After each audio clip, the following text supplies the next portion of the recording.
This is Retiring Today, the podcast that guides you to and through retirement. I'm Molly Nelson, host of the podcast. You guys, I almost couldn't say my own name. I am Molly Nelson.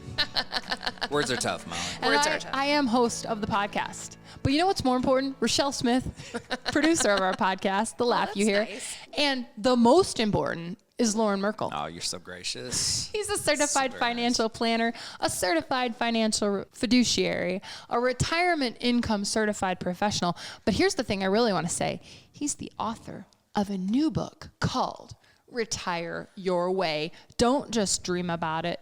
Don't just dream about retirement. Plan for it. I am so excited about the book, Loren. We've launched our book launch crew, and we're really getting this book in front of a lot of people. And we've had a lot of positive feedback, which is really encouraging. I've had this concept in my head now for quite a while, so I'm glad to get it out on the pages and people can read about it and hopefully implement some of the strategies and concepts that we talk about in the book to help improve what you're trying to do from a retirement planning standpoint. I think one of the difficult parts, and another reason I wrote the book, is what is retirement planning? For a lot of people, retirement planning is just the investments because that's what we've always been taught. When you're 35 years old, you're putting money every pay period into your 401k plan. That's what you think is going to be your vessel to retiring one day. You're hoping it is, right? You're putting in what you think you can, getting your match if you're lucky, and you're like, let's hope this works. Yeah, and when you're 35 years old, that's exactly what you should be doing. But you get to age 60 and you want to retire in 2 years, and now you start to think about all these other decisions you have to make that are completely outside the scope of your investments, and you start to really put the pieces of the puzzle together of a retirement plan is way outside the scope of just the investments. You have to deliver an income from these investments because you still want to live. You're not going to work, so your employer's not going to pay you anymore. You have a lifestyle that you've grown accustomed to that is probably going to be even more expensive in the early years of your retirement because every day is a weekend. If you think about when you're working and what days of the week you spend your most money, it's probably the weekend. Well, when you're retired, you are not working anymore, so you have a whole lot more time on your hands, and that time means more activities, which means a higher spend. So there's a lot more that goes into retirement planning, which is why in the book, I've positioned the book to talk about the 6 components that should be involved in your retirement plan. And we outline what an income plan should look like, what a tax plan should look like, what a healthcare plan looks like, even if you retire prior to Medicare eligibility age 65. We talk about what a legacy plan looks like, the difference between a will and a trust, how you would incorporate power of attorneys into your overall legacy plan, and of course, the investment plan. And we specifically talk about how investing in retirement is different than when you invest in the accumulation years when you're 35, 40, even 50 years old, and you have a lot more time on your hands before you need to use the money. If you think this book sounds good, A, I want to tell you, yes, it is. I've read it. And B, I've got a great opportunity for you. You can go to retireyourwaytoolkit.com. We did put a link to that in our show notes. You can get a copy of Loren's book, Retire Your Way. So today we want to focus on Social Security, what they don't tell you about Social Security. It's the 5th chapter in the book. And guess what? We get a little insight into like a 14 or 15 or a 16-year-old Loren Merkle. Ooh. Yes, when he first started paying into Social Security, what was he making back in those days? What's your guess, Richelle? What was the minimum wage? So we're looking at, I'm guessing at the year here. I'm going to guess first at the year, Loren, then you can correct me. You're born in you're 50. 97, 96. 1996, what was minimum wage in, this was in Eastern Iowa in 1996. I don't know, around the $5-6 mark. You're close, Loren. What were you raking in at the Hy-Vee Deli there, that first job? I want to say $5.15 an hour. It was $5.15. He was a senior in high school. And that's when Loren Merkle first started paying into Social Security. I was working in a deli, and I remember I was doing dishes and cleaning up tables, and if somebody would just happen to leave a dime behind after I cleaned up their table, I was elated because to me that meant I at least made not $5.15, $5.25. That was a raise for me. Yeah, sure. You can look at That's that a and great say, way to look at it. And that's $5.25 an hour. I got to raise that hour. What else did you learn from that first job at the Hy-Vee Deli? That people really liked cheap coffee. The coffee, a cup of coffee was a dime. But during that summer, they increased it to 25 cents, and people went ballistic. Scandal in Central City. Scandal. Marion or Cedar Rapids. This somewhere. was in Cedar Rapids. Yeah, There's Cedar a lot Rapids, of Hy-Vees. Marion, yeah, somewhere in there. 25 cents for a cup of coffee was ridiculous to a lot of the customers at that time. That's a big inflation jump.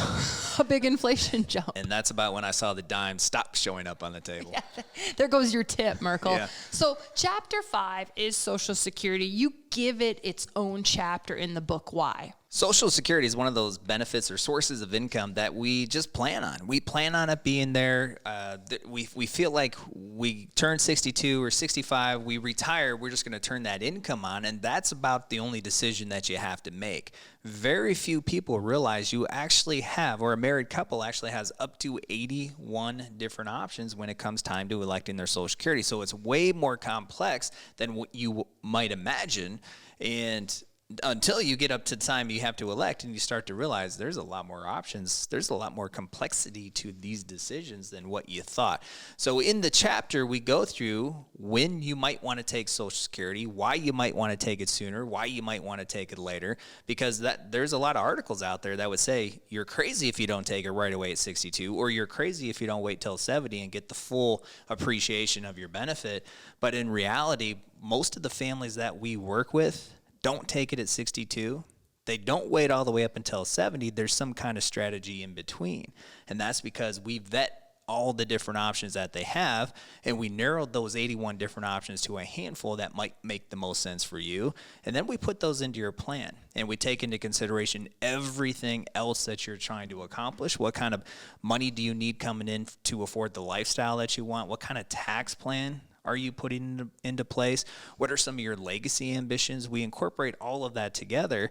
And then once you can see those Social Security decisions in your plan, that decision becomes a lot less stressful and a lot easier to make. We're talking about some of the things they don't tell you about Social Security. And one of the little known facts too, Loren, is that payments can add up to 6 figures over a lifetime. For a married couple, if you add up the monthly amounts that you could receive over a course of a 25-year retirement, it could actually be over 7 figures from Social Security alone. If you're a single individual, it could be over $500,000 of payments. And that's a nice return on your investment from a Social Security standpoint, and that's why we want to use the complexity of Social Security to your advantage. We could just take it right away at 62. We could just default to not taking it right away at 62 or at full retirement age. But then you're always second guessing, did you make the right decision? I can't tell you how many times, because we used to teach a Social Security workshop only, where for the entire hour and a half, we would just talk about Social Security. Cannot tell you how many times people came up to me afterwards and said, I wish I would have. I wish I would have known that 5 years ago when I elected Social Security, because their decision would have been different. One of the big outcomes, I hope, of this book, specifically that chapter, is I hope people read that and see the advantages that Social Security can really offer you, the opportunities that you have, and then you can do a more complete analysis prior to electing Social Security, so you don't have to be wondering 5 years from now, did you make the right decision? You know why you made the decision. You made it with confidence. You don't have to look back and say, I wish I would have. Well, I think you've said this many times, Loren. You've heard people say, I made my Social Security decision based on what my sister did.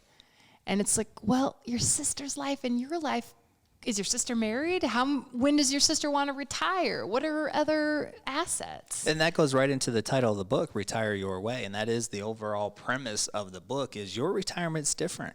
It's different than your siblings. It's different than your coworkers. It is definitely a different retirement than what your parents experienced. And so your retirement decisions need to be yours too.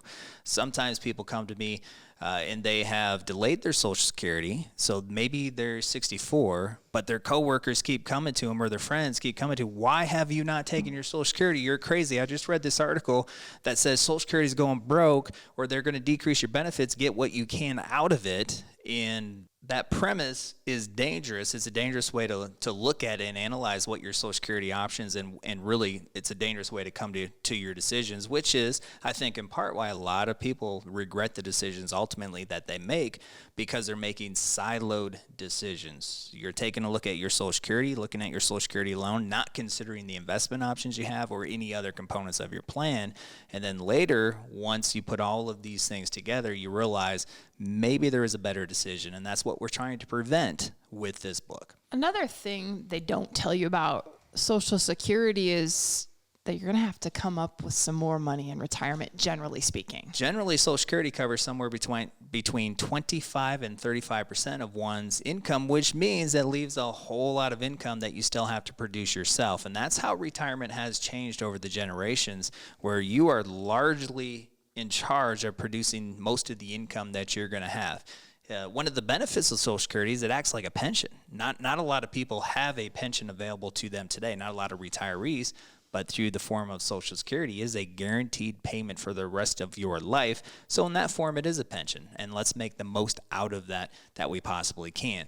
But because you have to come up with a substantial amount of your monthly, yearly lifestyle income, you want to work in your investments into your Social Security decision and your cash flow needs and make sure that it all works together. And once you have all of those pieces of the puzzle working together, then you can elect Social Security, know why you're electing Social Security, and feel really good about the decision short term and long term.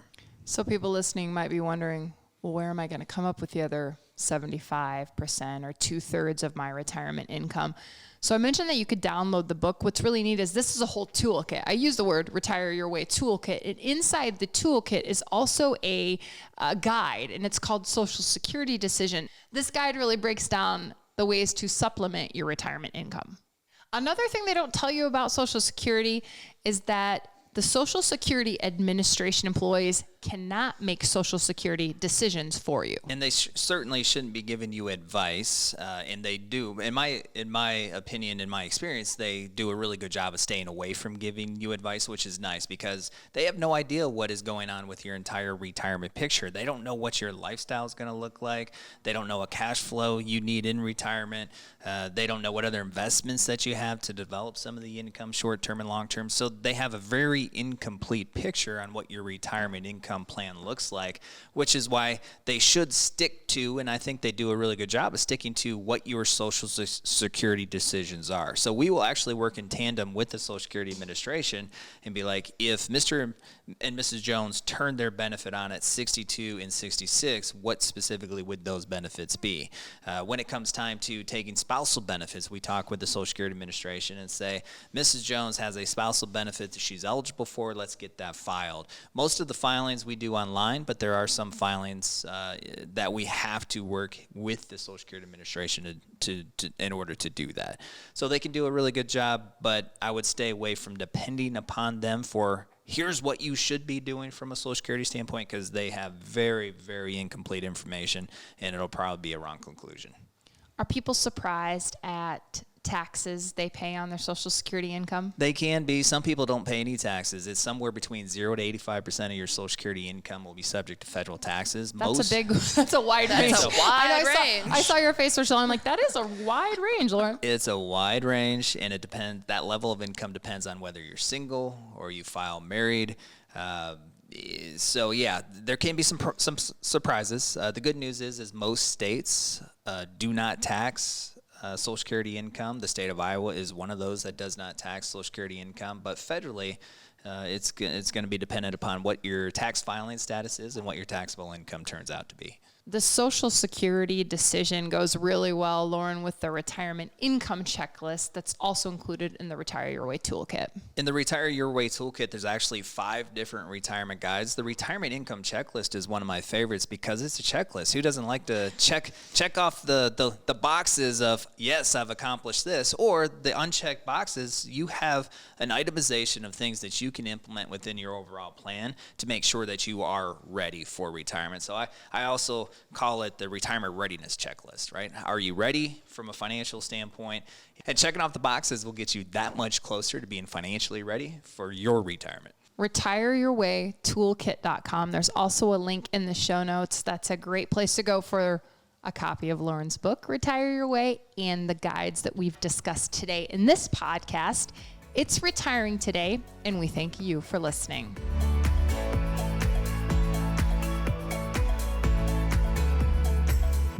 Merkle Retirement Planning is an independent financial services firm helping individuals create retirement strategies using a variety of investments and insurance products to custom suit their goals and objectives. Any information discussed in these shows is for educational purposes only and should not be construed as investment, tax, or legal advice. Investment advisory services are offered through Elite Retirement Planning, LLC. Insurance services are offered through MRP Insurance, LLC. Were you making sandwiches at the deli too? Like, I kind of picture you in the back, like dicing up things. Scooping some potato salad. Oh.